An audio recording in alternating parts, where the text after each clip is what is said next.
வணக்கம் ஃப்ரெண்ட்ஸ், இன்னைக்கு நாம கொத்தமல்லியில் உள்ள மருத்துவ குணங்களை பற்றி பார்க்கலாம். இந்த விஷயங்களை பத்தி தெரிஞ்சு கொள்றதுக்கு முன்னாடி நம்ம சேனலுக்கு சப்ஸ்கிரைப் பண்ணுங்க.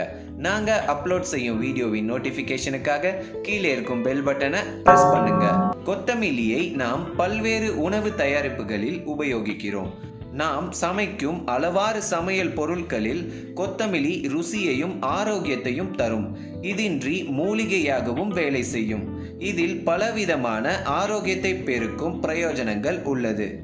இந்த இலைகளில் அதிகப்படியான தியமைன், விட்டமின் சி போன்ற விட்டமின்ஸ்களும், கால்சியம், புரோட்டீன், ரிபயோஃபின், கொழுப்பு சத்து, நாறு மற்றும் தண்ணீர் சத்தும் உண்டு. சமையல் அல்லது கொத்தமல்லி பல்வேறு காய்களையும் சரிப்படுத்தும். கொத்தமல்லி இலையினால் எந்த நோய்களை குணம் செய்யலாம் என்று இந்த வீடியோவில் பார்க்கலாம். முதலாவதாக, மூக்கில் இருந்து வரும் இரத்தப்போக்கு. 20 கிராம் அளவுக்கு நல்ல கொத்தமல்லி இலைகளை எடுத்துக்கொள்ளவும். கொஞ்சம் இதனுடன் பச்சை கற்பூரத்தை நன்றாக சேர்த்து நசுக்கிக் கொள்ளவும். பிறகு இந்த கலவையின் சாறை மூக்கின் துளைகளில் விடவும். மூக்கில் இருந்து வரும் இரத்தம் உடனடியாக நிற்கும். இல்லையென்றால் இந்த கலவையை நெற்றிக்கும் போடவும். அப்பவும் இரத்தம் வெளியேறுவது குறையவில்லை என்றால் இதனுடன் ஃப்ரெஷ் கொத்தமல்லியின் வாசனையை பிடித்து வந்தால் இந்த பிரச்சனைக்கு தீர்வாக விளங்கும்.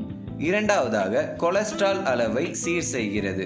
புதிதான கொத்தமல்லி இலைகளில் ஓலிக் அமிலம், லினோலிக் அமிலம், ஸ்டியோரிக் அமிலம், பால்மிட்டிக் அமிலம் மற்றும் விட்டமின் சி போன்ற நல்ல சத்துக்கள் இருக்கின்றன. இதனால் இரத்தத்தில் இருக்கும் கொழுப்பு சத்தை அளவோடு வைப்பதற்கு உதவுகின்றது. இதனுடன் இந்த இலை நம் இருதயத்தை சுற்றி இருக்கும் கெட்ட கொழுப்பினை குறைக்கும் வல்லமையும் கொண்டது.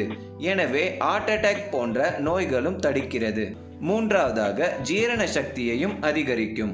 ஃப்ரெஷ் கொத்தமல்லி இலையில் நன்களவு எண்ணெய் மற்றும் நல்ல வாசனை இருப்பதினால் இந்த இலை அப்படைசராக மாறி நம் வயிற்றில் உள்ள மடிப்புகளில் என்சைம் மற்றும் ஜீரணம் செய்யும் சாறுகளையும் உற்பத்தி செய்ய உதவுகிறது. எனவே வயிற்றில் ஜீரணம் செய்யும் வேலை நன்றாக எளிதாக நடக்கும். நான்காவதாக, கர்ப்பமாக இருக்கும் பொழுது வரும் வாந்திக்கு நல்ல வீட்டு வைத்தியம். கர்ப்பமாக இருக்கும் பெண்களுக்கு அதிகம் அளவு வாந்தியும் மயக்கமும் காணப்படும். இதை போன்றவர்களுக்கு 1 கப் கொத்தமல்லி இலை மற்றும் 1 கப் சர்க்கரை இரண்டையும் ஒன்றாக சேர்த்து நன்கு கொதிக்க விடவும். இது நன்றாக ஆறியவுடன் குடித்து வந்தால் வாந்தி வருவது குறையும். உங்களுக்கு இந்த வீடியோ பிடிச்சிருந்தா லைக் பண்ணுங்க, ஷேர் பண்ணுங்க, நம்ம சேனலுக்கு சப்ஸ்கிரைப் பண்ணுங்க. கண்டிப்பா நாம இதே மாதிரி அடுத்து இன்னொரு ஆரோக்கியமான விஷயங்களை பத்தி பேசலாம். அதுவரை எல்லோரும் ஹாப்பியா இருங்க, சந்தோஷமா இருங்க, முக்கியமா ஹெல்த்தியா இருங்க. நன்றி.